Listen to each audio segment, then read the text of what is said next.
Еще в молодые годы Державин придумал для себя эпитафию «Здесь лежит Державин». И теперь школа носит имя Гавриила Державина. Торжественной церемонии все не завершится, будут внесены изменения в учебный план. Так, уже сегодня между школой и КФУ было подписано соглашение о сотрудничестве. Здесь будут готовить абитуриентов для университета на экономические, юридические и филологические факультеты. Мы еще хотим сотрудничать со всеми нашими школами Лаишевского района.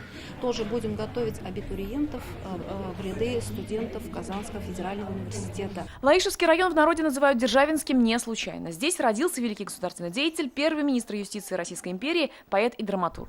Сегодня делегатам конференции «Державинские чтения», а это в основном филологи, показали места и объекты архитектуры, связанные с именем нашего соотечественника. 1744 год, январь месяц. Державин произнес самое первое слово. Его словом было «Бог». Он увидел на небе комету и произнес самое первое слово «Бог».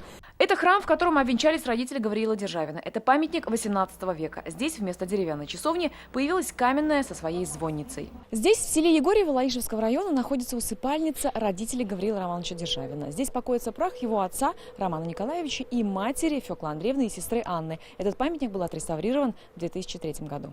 В Лаишевском районе два бюста Гавриила Державина, сквер его имени и музей. И, конечно, это просто производит огромное, неизгладимое впечатление.